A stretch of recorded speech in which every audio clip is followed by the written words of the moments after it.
और इस बीच एक और बड़ी खबर आपको बता दें, जामिया मिलिया इस्लामिया में दो गुटों में टकराव की खबर सामने आ रही है। तो बड़ी खबर आपको बता रहे हैं, यहाँ पर तरीके से यहाँ पर दो गुटों के बीच टकराव की खबर सामने आई है। जामिया मिलिया इस्लामिया दीपावली के पूर्व कार्यक्रम का आयोजन किया गया था और इसी में देखिए टकराव हुआ है। इसके अलावा विरोध में धार्मिक नारे भी लगाए गए हैं। तो बड़ी खबर आपको बता रहे हैं, यहाँ पर देखिए दो गुटों के बीच यहाँ पर नारेबाजी जमकर हुई, जामिया में हिंसा। आखिर इसके पीछे क्या मंशा है? हालांकि स्थिति पर काबू पा लिया गया है। इस बवाल के पीछे कौन है जो यहाँ पर इस फिजा में जहर घोलने की कोशिश करता है? तो देखिए लगातार जिस तरीके से दीपोत्सव से पहले यहाँ पर दो गुटों के बीच झड़प हुई। और बात शिवपाल यादव के एक विवादित बयान की, जिसके बाद यूपी की सियासत गर्मा गई है। उपचुनाव होने वाले हैं और शिवपाल यादव ने कह दिया है कि 9 की 9 सीटें जीतेंगे, लेकिन एक बयान उनका ऐसा सामने आया जिस पर अब आरोप प्रत्यारोप हो रहे हैं। इससे जुड़ी एक रिपोर्ट आप सबको दिखाते हैं।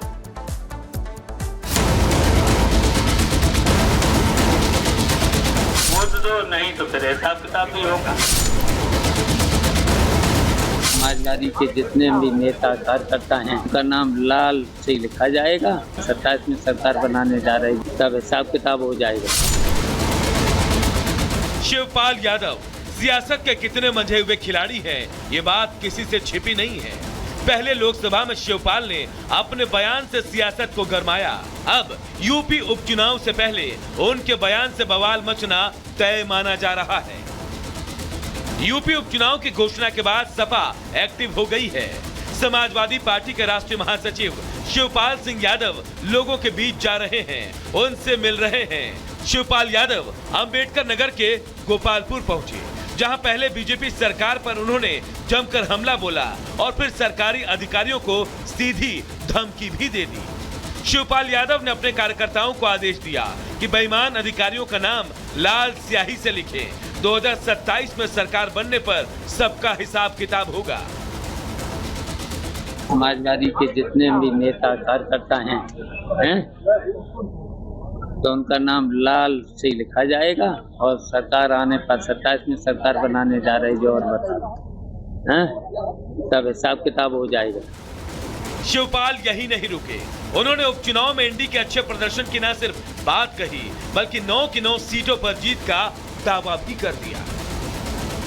9 पे जीतेंगे, इंडिया गठबंधन मिलकर चुनाव लड़ेगा और 9 सीटें जीतेंगे। शिवपाल के बयानों के बाद बीजेपी सवाल उठा रही है, ख्यालों वाली सरकार बता रही है, पूछ रही है कि लोकसभा चुनाव में अच्छा प्रदर्शन क्या किया, उसके जरिए 2027 में सरकार बनाने का ख्वाब देख रहे हैं।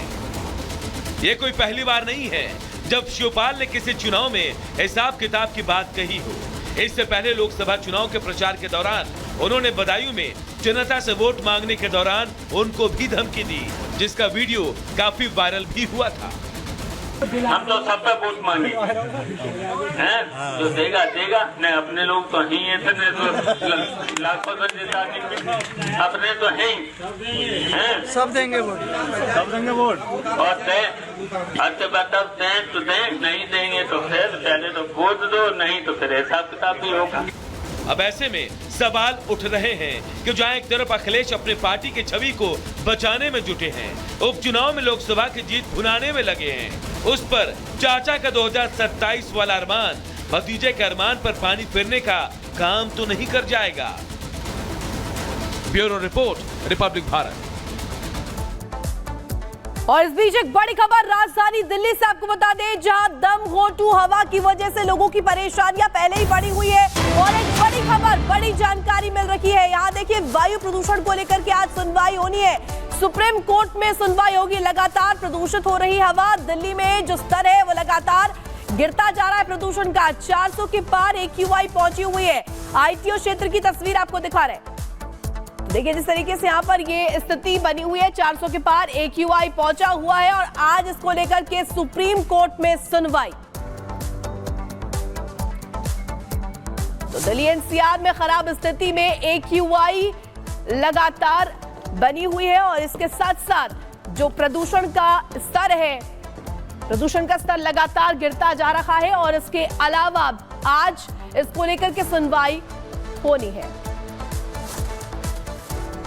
और चलिए बात कर लेते हैं जेपीसी की। बैठक में हुए हंगामे के बाद सत्ता पक्ष और विपक्ष के बीच बिल को लेकर के चर्चा को देखते ही देखते हिंसक रूप इसने ले लिया। आखिर ऐसा क्या हुआ जो टीएमसी के सांसद ने बीजेपी के सांसद से बहस करते करते अपना आपा ही खो दिया और बीच बैठक में कांच की बोतल ही दे मारी। सांसद महोदय की यह हरकत ममता दीदी के गले की फांस बन गई है। रिपोर्ट देखिए।